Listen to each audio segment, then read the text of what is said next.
இனிமேல் அறந்தாங்கி நிஷா தேனி புத்தக திருவிழாவில் கலந்து கொண்டதற்கு பிறகு ஜூஸ் பொறி என்று அன்போடு அழைக்கப்படுவாள்.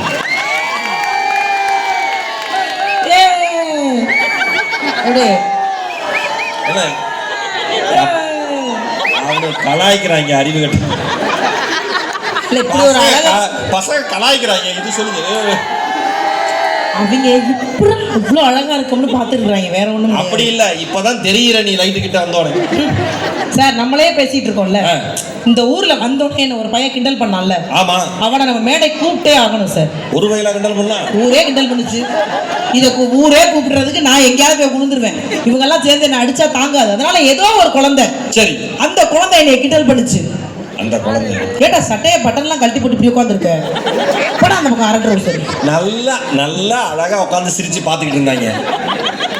இல்ல என்ன இது திரும்பி பாத்துச்சு பாருங்க, புரியல. நான் என்ன மேக்கப்ப கழிச்சுட்டா முகரை காமிச்சேன், அவ்வளவுதான். குழந்தைங்க எல்லாம் முடிஞ்சு போச்சு. என் வீட்டுக்காரே சொல்லுவாரு, நான் தூங்குற வரைக்கும் மேக்கப் போட இருந்து களைச்சதுக்கு அப்புறம் தெரிச்சிருவான். ஏன்டா இருறா உயிரை வாங்காம, அக்கா எங்க போறேன் நீயா? இவ்வளவு பெரியவனெல்லாம் கூப்பிட்டு நான் செருப்படி வாங்க முடியாது. பச்சை பிள்ளைய ஏமாத்துவேன், 2 லூஸ் பண்ணி கொடுத்து மாலை போட்டுருக்காங்க. சாமி இருங்க சாமி, நீங்க வேற ஏற்கனவே படிக்க வர மாட்டேங்கிறீங்க. அந்த அக்காவை பத்தி தெரியாது, மேல விட்டு குடும்பத்தையும் மானத்தை வாங்கி விட்டுரும். அமைதியா தம்பி நீ வாடா, கட்ட முடிச்சட்ட எப்படி எஸ்கேப் ஆனார். என்ன நடந்தது இப்பொழுது? எனக்கு தெரிஞ்சு நீ ஏதோ புள்ள முடிக்க வந்திருக்கேன்னு நினைச்சிட்டேன். ஐயா, அந்த தொழிலெல்லாம் எங்க மாமனார் பார்த்துக்கிட்டு இருந்தாரு. அந்த மனுஷனே இப்ப விட்டு சைக்கிள் பஞ்சர் கடை வச்சிருக்காப்ல. லைட்டை டிம் பண்ணாதீங்கப்பா, தெரிய மாட்டேன். டேய் வாடா, அக்கா தான்டா. டேய் அக்கா தான். ஓடிடுறா, கைப்புள்ளன்னு ஓடுறான் பாரு. நீ வாடா, இங்க வா, அக்கடே வா. வா, பிஸ்கட் தரேன் வா. யார் தருவா? மாவட்ட நிர்வாகம் தரும். நானே எனக்கு வீட்டுக்கு 5 எடுத்து வச்சிருக்கேன். ஒருத்தர் போதும், ஒருத்தன் போதும். அதாவது நம்ம ஊர்ல இருக்க 50 அப்பாட்டன் அடி வாங்க முடியாது. நம்ம ஊர்ல இதான் பிரச்சனை. கூப்பிட்டா முதல்ல வர மாட்டாங்க, ஒருத்தன் வந்துட்டா எல்லாரும் வந்துருவாங்க. இதுக்கு கூட அப்படிதான். ஒரு மைக் எக்ஸ்ட்ரா வச்சிருக்கீங்களானே? மைக் செட்டுக்காரு. இல்ல இப்படியே வச்சுக்கலாம். நீ சொல்லு, நான் ஹெல்ப் பண்றேன் உனக்கு. வேண்டாம், நான் ஹெல்ப் பண்றேன். It's okay. அவர் ஜாலியா உட்கார்ந்திருக்காரு. தங்க இருக்க எடுத்து பேச சொல்ல பண்ணு. உன் பேர் என்னடி தங்கம்? கைலாச சபரிநாத். கைலாச சபரிநாத் இப்படியா வருவாரு? பேர் என்னன்னா கைலாசம் அப்படி சொல்லணும். கைலாசம் பேர் அடிச்சோம். கைலாசம் அப்படி சொல்லணும். இப்படி சொன்னா கைலாசம். கைலாச சபரிநாத். கைலாஸ் சபரிநாத் கரெக்டா எடுத்தாங்க. என்ன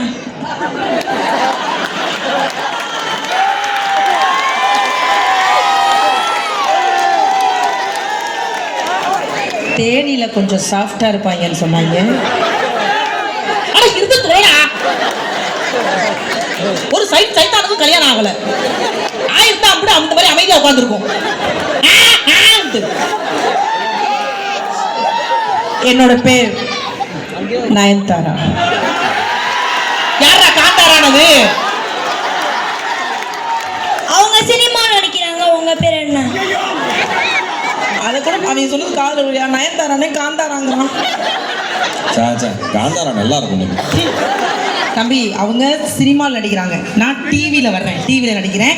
நான் சின்ன திரை நயன்தாரா. இங்க வர குழந்தைகிட்ட பயமுறுத்தா. சரி, அறந்தாங்க நிசா. அக்கா பேர் நிசா. என்ன படிக்கிறது தம்பி? அக்கா பேரா சார்? அதுக்காக போராட்டெல்லாம் ஆண்டி பெரியம்மான்னு சொல்ல முடியுமா? அக்கா சார். 5th standard. எத்தனை வருஷமா? நான் பாஸ் ஆயிட்டேன். நீங்க பாஸ் ஆயிட்டீங்களா? சர்டிபிகேட்ல முடங்குனது இல்லாம பாஸ் ஆனா கேட்பீங்க. நான் MBA படிச்சிருக்கேன், அதெல்லாம் இருக்கட்டும்டா தம்பி. MBA அது உடனே கூகுள்ல பார்க்க முடியாது. MBA தம்பி. நான் வந்து அடிப்பேன்டா. Master of business administration. Spelling கேட்காத, ரொம்ப கஷ்டம். உட்காந்து நான் எழுதி கூட்டி படிக்கணும். சரி பரவாயில்ல, உன்கிட்ட சில கொள்வி கேட்கறான். பயமா இருக்கேன். நல்லா பேசுறானே. உங்ககிட்ட சில கோழிலாம் கேட்கறான். நானே நல்லா பேச மாட்டாங்க நினைச்சேன் சார். இவன் நல்லா பேசுறான் சார். பயமா இருக்கு சார் தேனியில வந்து பேசுறதுக்கு. சரிடா தங்கம், நம்ம நாட்டோட குடியரசு தலைவர் யாரு உங்களுக்கு தெரியுமா?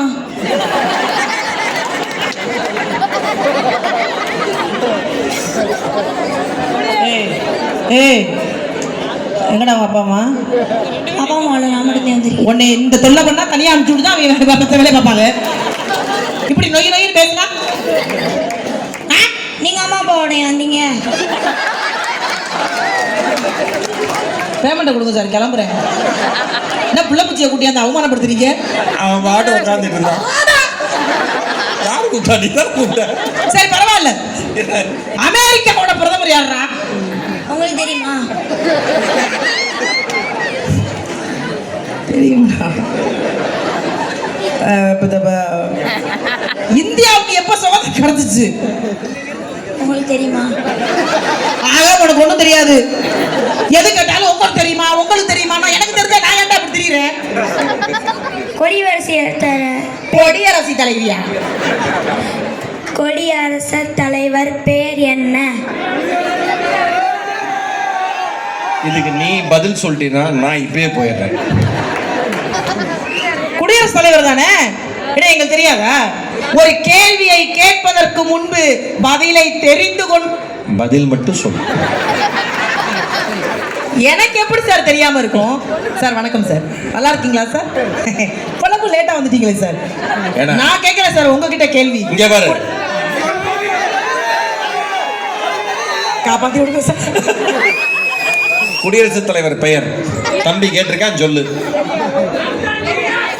எவன்டா அறந்தாங்க ரியாஸ்னது? டேய் வேற ஆள்றா தம்பி. இங்க பாருங்க, அறந்தாங்கி அக்கா அறந்தாங்கி நீ சொல்லுது. அறந்தாங்கி எடுத்துட்டு புருஷன் பேர் ரியாஸ போட்டு அறந்தாங்கி. அவர் என்ன லெவல் இருக்காரு? குடியரசுத் தலைவர் யாராக இருந்தாலும் என்ன, நம் நாடு நல்லா தானங்க இருக்கு. பேர் பேர் அவர் சொல்றது கேட்காதடா.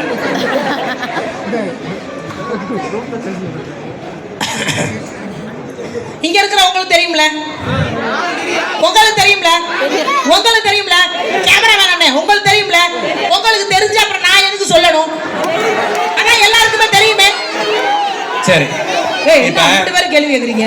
அவங்களுக்கு அக்கா அக்கா அவங்களுக்கு தெரிஞ்ச நான் அதுக்கு சொல்ல நீ கேக்குறேன். ஆமா சார். அப்புறம் எதுக்கு இவனை கூப்பிட்டு கேட்கணும்?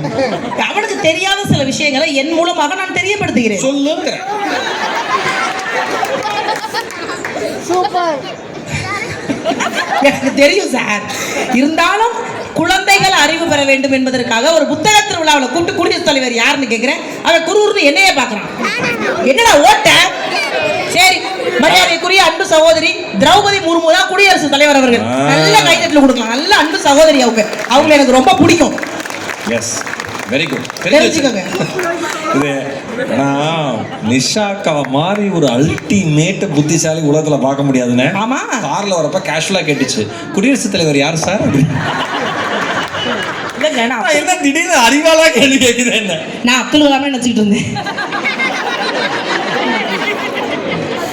ஐயா வேற என்ன பண்ற, ஜாலியா போமா கொலப்பலாம் அப்படியே. எனக்கு என்ன ஒரு பெரிய சந்தோஷம்னா, தம்பி பாடி முடிச்சுட்டு வந்து உட்காந்துன்னு கேட்டாப்புல, ஏக்கா கொஞ்சம் கூட கூட்டம் குறையவே இல்லைக்கா அப்படின்னு. அதுதான் எங்களுக்கு கிடைச்ச வெற்றி. நாங்கள் நிறைய இடங்கள்ல பேசும்போது ஒரு சின்ன பதட்டம் இருந்துகிட்டே இருக்கும். வெறும் நகைச்சுவையாளர்கள் தானே அப்படின்னு நினைக்காம நம்ம வீட்டுக்குள்ள நினைச்சு உட்காந்து பேசி பார்க்குறீங்கல்ல, அதுவே ஒரு பெரிய சந்தோஷம் எங்களுக்கெல்லாம். ஒரு பாகுபலின்னு ஒரு படம் வந்தது. ஆமாங்க சார். இப்போ ரீசெண்டாக வந்தது இந்த காந்தாரா, தம்பி சொன்ன மாதிரி காந்தாரா சார். அது கிட்டத்தட்ட 150 கோடி செலவு. பாகுபலியில் 600 கோடி செலவு. ஓகேவா? அவ்வளோ ஆர்டிஸ்ட், அவ்வளோ கேமராமேன், அவ்வளோ லொக்கேஷன், அவ்வளோ சிஜி ஒர்க்கு எல்லாம் பண்ணி படம் 2 மணி நேரம் 5 நிமிஷம். கரெக்டா? நான், நிஷாக்கா, பிரசன்னா, ஸ்ரீநிதி 4 பேர் 2 மணி நேரம் 5 நிமிஷம். என்ன படம் வேணா நாங்கள் ஓட்டலாம். உங்களுக்கு பிடிக்கணும், நீங்க கேட்கணும், கை தட்டணும். இப்போ ஒருத்தன் கமெண்ட் அடிச்சது வாழ்க்கையில மறக்க மாட்டேன். அறந்தாங்க ரியாஸ். அதெல்லாம் என் தம்பிங்க தான். எங்க போனாலும் எனக்கு ஒரு 50 தம்பிங்க ரெடியா இருப்பாங்க. ஆமா, அவன தம்பிங்களா தான் இருப்பாங்க. இது வரைக்கும் என்னை அக்கான்னு கூப்பிடாது என் புருஷன் மட்டும்தான் சார். அறந்தாங்க ரியாஸ் ஒளியங்கிறான். அறந்தாங்க ஒளியவா? நானும் சேர்த்துக்கிறேன்டா, ஒளிக்க. அவெல்லாம் ஒளியணும்டா சார். எங்க வீட்டுக்காரர் அன்னைக்கு சொன்னாரு சார், தம்பி ஒரு 5 நிமிஷம் நகைச்சுவை இங்கே டெலிவரி பண்ணிட்டு போயிடலாம், அம்மட்டு செத்து கிடக்கும். அன்னைக்கு எங்க வீட்டுக்காரர் சொன்னேன், நான் தான் உங்க உலகம்னு. எப்ப அழியும்னு கேட்டாரு. அதனால அவர் ஒழிச்ச பரவாயில்ல. ஆனா எனக்கு தெரிஞ்சு இந்த பாகுபலின்னு ஒரு படம் சொன்னீங்கல்ல சார், ஆமா. அந்த படத்தை நீங்க எல்லாம் பாத்திருக்கீங்களா மேடம்? பார்த்தா தான் நகைச்சுவை புரியும், நான் அனாதையா கத்திருக்கேன். இல்ல எல்லாரும் பாத்துருக்கேன். அந்த படம் பார்க்கலைன்னா கூட பெருசா வருத்தப்பட வேணாம், நீங்களும் வருத்தப்படாதீங்க. ஏன்? வாரம் விஜய் டிவி பாருங்க, போட்டுக்கிட்டே கிடப்போம். ஆமா, மைனாலாம் செத்தே போச்சுங்க. நீ வேற அருவின்னு ஒரு படம், அதெல்லாம் தண்ணியே வத்தி போச்சு, இன்னும் போட்டிருக்காங்க. கும்கி யானை வந்து கேஸ் வாங்கிட்டு போயிருச்சு. கை தட்டுறாங்க, நம்ம பேசக்கூடாது, நம்மளும் வேலை போயிடும். ஐயோ, ஏற்கனவே சம்பளம் வர மாட்டேங்குது. உண்மையிலே பாகுபலி படத்தை நானே எங்க வீட்டுக்கார பார்க்க போனோம். எனக்கு போக ஃபர்ஸ்ட் பிடிக்கல. ஏன்? என் ஃப்ரெண்டு தான் சொன்னா அனுஷ்கா ஒன்ன மாதிரி இருக்கு, போய் படம். நான் போய் இதே ஏன்னா தம்பி, இந்த வயரை வச்சு கழுத்து இருக்குன்னா என்ன ஆகும்? யார்கிட்ட காலகை என்னது, என்னைய காலகையெல்லாம் உடச்சு விட்டுருவேன். நானும் எங்க வீட்டுக்காரர் இதே மாதிரி முதல் வருஷத்துல உட்காந்து அந்த பாகுபலி படம் பார்த்துக்கிட்டு இருக்கோம் சார். அதில் ஒரு சீன் வரும், எல்லாரும் கவனிச்சிருப்பீங்க. அனுஷ்காவை அரெஸ்ட் பண்ணி கூட்டிட்டு போவாங்க. அப்படி அரெஸ்ட் பண்ணி கூட்டிட்டு போகும்போது அந்த கப்பல்ல கால் வைக்க போகும்போது கப்பல் தெரியாம உடஞ்சிரும். அனுஷ்கா மேடம் கால் தடுமாறி இப்படி கீழே விழ போவாங்க. உடனே கதாநாயகன் குனிஞ்சு இப்படி கையை வைப்பாரு, அந்த அம்மா கை மேல ஏறி போகும். அந்த சீன் எனக்கு ரொம்ப பிடிச்சிருந்துச்சு. அந்த சீனை முடிஞ்சோம் நேரா வீட்டுக்கு போகும்போது எங்க வீடு ஃபர்ஸ்ட் ஃப்ளோர். மாமாட்ட சொன்னேன், மாமா நீங்க இதே மாதிரி படி மேல கை வச்சுப்பீங்களா? நான் உங்க கை மேல ஏறி போனா எப்படி இருக்கும்? நான் எப்படி இருப்பேன்? அது பாகுபலி, நீ ஏறினா நானே பலின்னு. கல்யாணத்துக்கு முன்னாடி அப்படியே நம்மளை தாங்குவாங்க மேடம். கல்யாணம் அதுக்கப்புறம் நம்மள இதுல கூட தாங்க மாட்டேங்கிறாங்க, கையில கூட தாங்க மாட்டேங்கிறாங்க. இங்க இருக்கிற எல்லா பெண்களுக்குமே அதிகபட்ச ஆசை என்ன? அதிகபட்ச ஆசை நமக்கு வரப்போற புருஷன் இல்ல வந்து கிடக்கிற புருஷன் பாண்டியன் ஸ்டோர்ல வர்ற மூர்த்தி மாமா மாதிரி இருக்கணும்னு ஆசை. கிரகம் வர்றது பூரா பாக்கியலட்சுமி கோபியா வருது. அது வாட்டு சந்தோஷமா தெரியுது, நமக்கு தான் வயிறு எரியுது. இதுல வீட்டுல எப்ப பாரு என் நேரமும் சண்டை போடுறாங்க. நான் இங்க இருக்கிற எல்லாத்தையும் சொல்லுவேன், வீட்டுல சண்டையே வராம இருக்கிறதுக்கு ஆண்களுக்கு சில விஷயங்கள் புரிய மாட்டேங்குது. நம்ம சொன்னா ஏத்துக்க மாட்டாங்க, நிஜமா சொல்றேன். இங்க இருக்கிற எல்லா ஆண்கள்டையும் கேட்கிறேன், இந்த மனைவி கிடைச்சதுக்கு கடவுளுக்கு நன்றி சொல்லியிருக்கேன்னு சொல்றவங்க மட்டும் கை தூக்க பார்ப்போம்.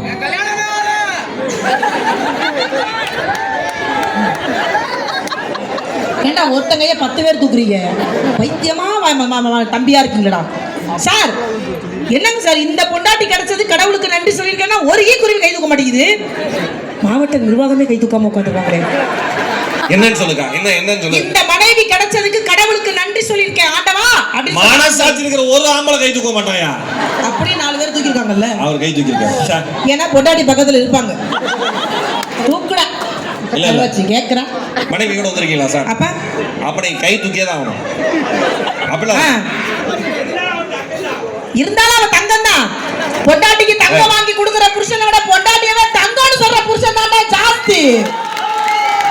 உண்மையிலேயே பாராட்டுறேன், மனசார அவர் சொல்றாரு, அதுதான் உறவு. அப்படி இருக்கணும் மனுஷன். அவன் நகைச்சுவைக்கு என்ன வேணா பேசலாம், அங்கேயே ஒரு 2 கை தூக்கினார். தூக்கிட்டு அப்புறம் அவரே கண்ணு தொடச்சிக்கிட்டு. ஆண்கள் எப்பவுமே சுயநலவாதி. ஒரு 4 பேர் தான் கை தூக்கிருக்காங்க. இப்ப எங்க பெண்களை செக் பண்ணி பாருங்க. பொதுநலவாதி சார். பாப்போமா? பாப்போம் சார். கேளு பாப்போம். அந்த பக்கம் பாருங்க.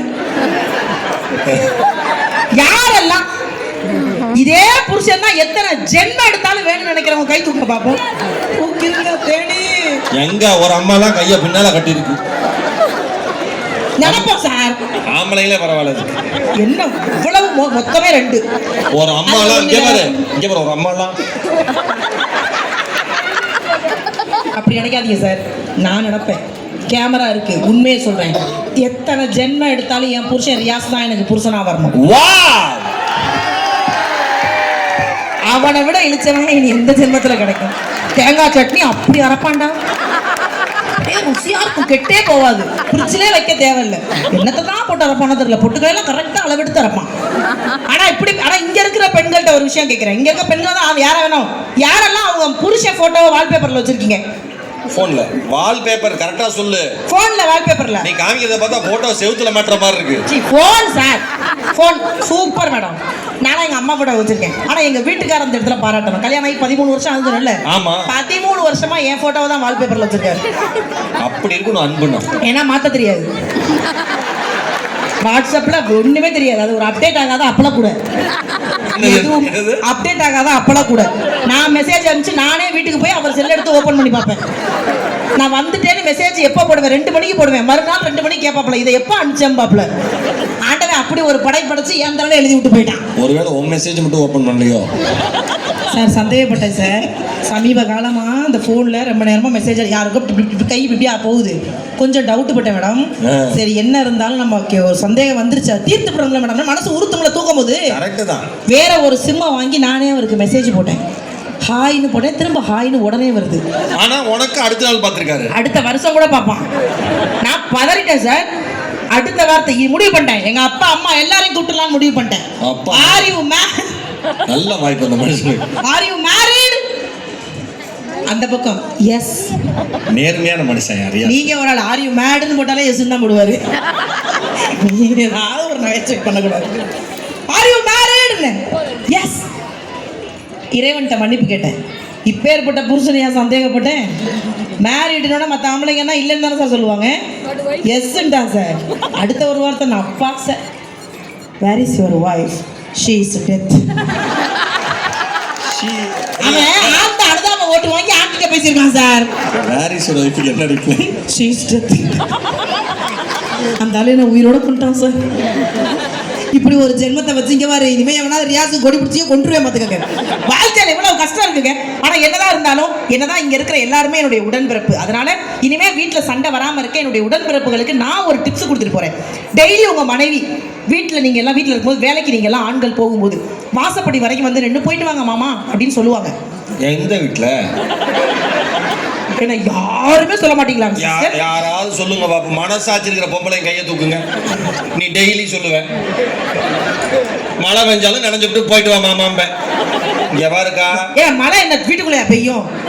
வாசல நின்று போயிட்டு வாங்க போயிட்டு வாங்க மாமா. நம்ம வீடு மைசூர் பேலஸ். இங்க இருந்து டாடா காமிச்சா தெரியும். சந்து வீடா இருந்தா என்ன பண்ணுவ? அட போடா போ. இது என்ன அநியாயம் பண்றீங்க? போயிட்டு வாங்க மாமா அப்படின்னு சொல்லும் போது ஆம்பளைங்கெல்லாம் அப்படியே அவசர அவசரமா ஓடக்கூடாது. பொண்டாட்டியை திரும்பி பார்த்து எப்படி இந்த மைக் அம தொலைங்கயா எப்படி கல்யாணத்தன்னைக்கு பார்த்த மாதிரியே இருக்க. யாரு உன் கல்யாணம் போட்டாவே நான் பார்த்திருக்கேன். ஐயா சும்மா இல்லையா? என் கல்யாணத்தன்னைக்கு அந்த மனுஷன் என்னைய பார்க்கல.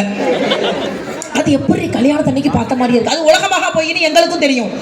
நாங்க திரும்பி ஒரு வார்த்தை சொல்லுவோம், நீங்க மட்டும் என்னவா என்னை பொண்ணு பார்க்க வந்த அன்னைக்கு எப்படி இருந்தீங்களோ அப்படியே இருக்கீங்க. எங்க உங்க மனசாட்சியை தொட்டு சொல்லுங்க. பொண்ணு பார்க்க வந்த அன்னைக்கு எப்படி இருந்தோம் அப்படியா இருப்பீங்க? பொண்ணு பார்க்க வந்த அன்னைக்கு மண்டை நிறையா முடி இருக்கும். இப்போ வெறும் மண்டை மட்டும் தான் இருக்கும். பொண்ணு பார்க்க வந்த அன்னைக்கு வயிறே இருக்காது. இப்போ வயிறு வாசப்படி வரைக்கும் வந்து கிடக்கும். இதெல்லாம் ஏத்துக்கிட்டு வாழ்றது இல்லை. பாராட்டணும் சார் என்னைக்குமே வாழ்க்கையில. இன்னைக்கு ஆண்கள் சில பேர் பண்ற தவறு பாராட்டுறாங்க. பெண்கள் அப்படி கிடையாது. ஏங்க அந்த சட்டை சூப்பரா இருக்குங்க, ஏங்க இன்னைக்கு இந்த நல்ல ட்ரெஸ் பண்ணிருக்கீங்க, ஏங்க சாப்பிடுறது எப்படி, இந்த சாப்பாடை பாராட்டிட்டா என்ன ஆகும்னே தெரியாது.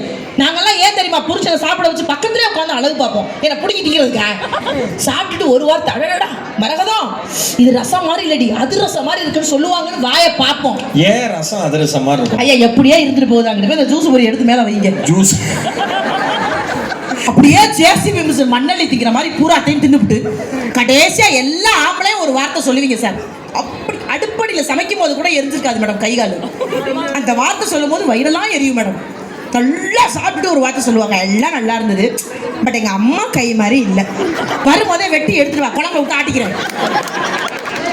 இந்த பாராட்டுதல்ங்கிறது ஆண்கள்கிட்ட சுத்தி போட்டாலும் வராது. ஆனால் நம்ம அப்படி கிடையாது மேடம். நம்ம என்னைக்குமே எதுவாக இருந்தாலும் மனசை விட்டு பாராட்டிடுவோம். ஆனால் என்னை பொறுத்த வரைக்கும் இப்போ இந்த கல்யாணம் ஆயிடுச்சு இல்லை, இங்கே யாருக்கெல்லாம் அந்த திருமணத்துக்கு முன்னாடி பெண் பார்க்க வந்த ஞாபகம்லாம் நிறைய இருக்கும்.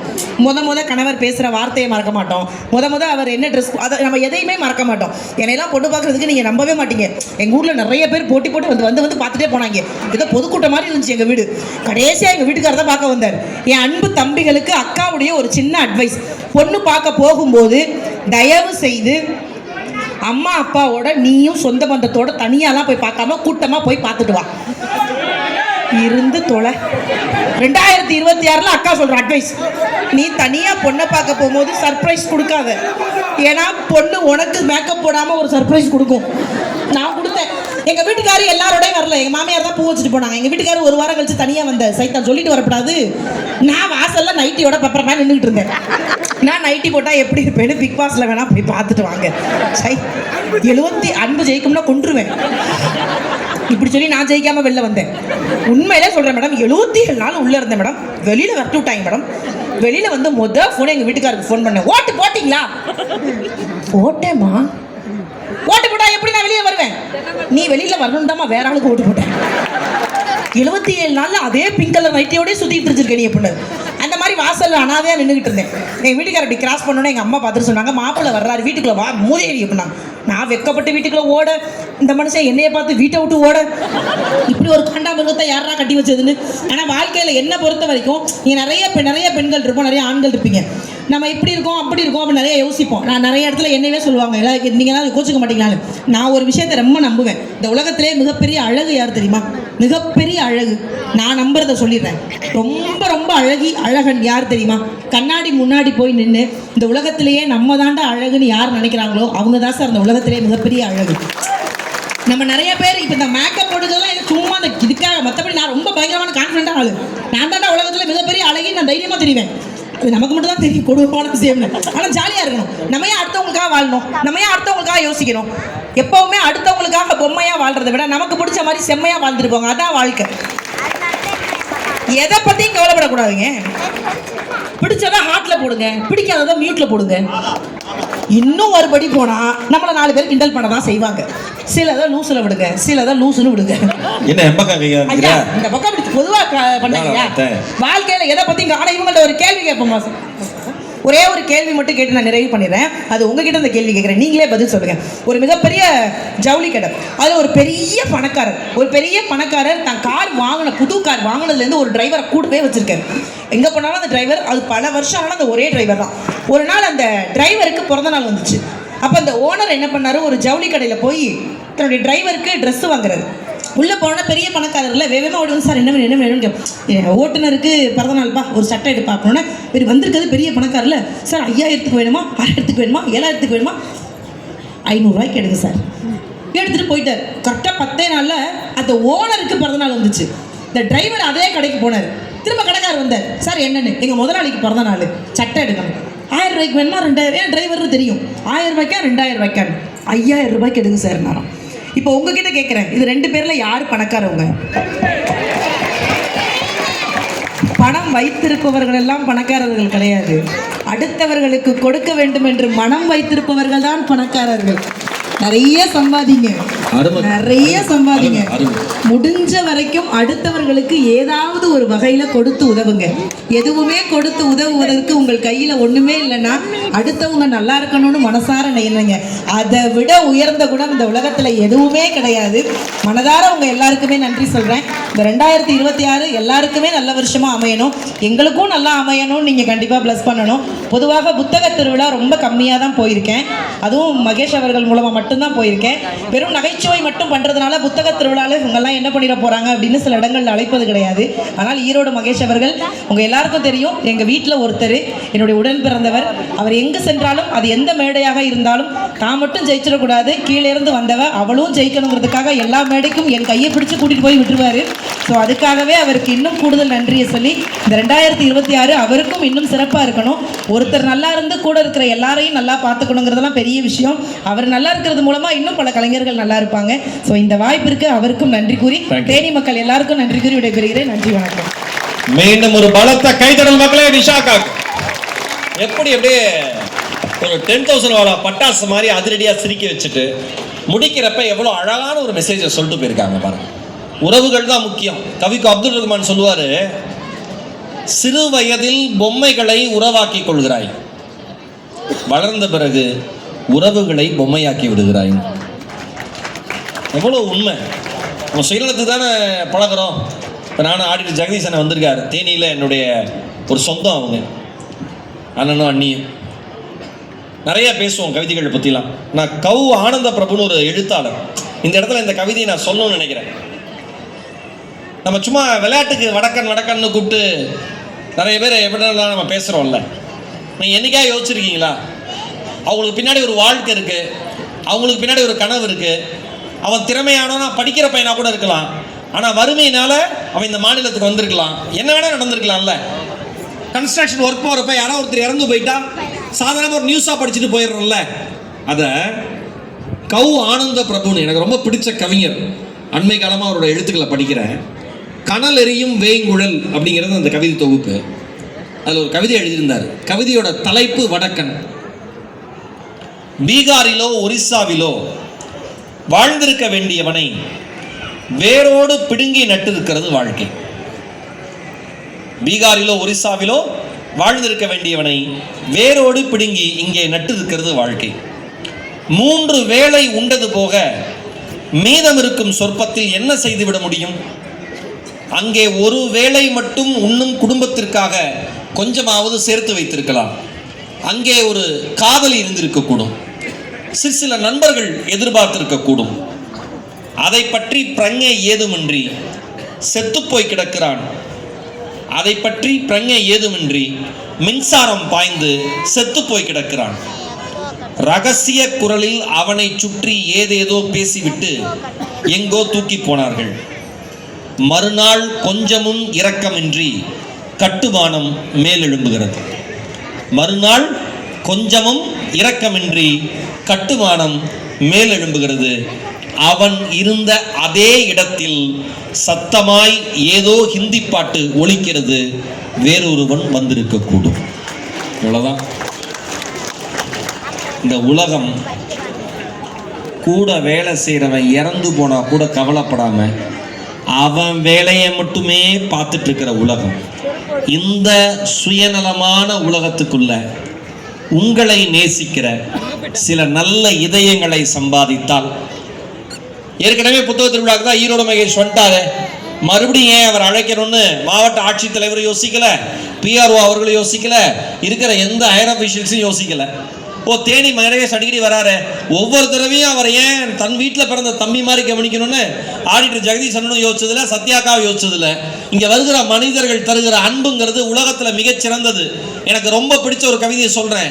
இந்த உலகத்தில் எந்த மழை வேண்டுமானாலும் நின்றுவிடும், இந்த உலகத்தில் எந்த மழை வேண்டுமானாலும் நின்றுவிடும், ஒரே ஒரு மழை மட்டும் நிற்கவே நிற்காது.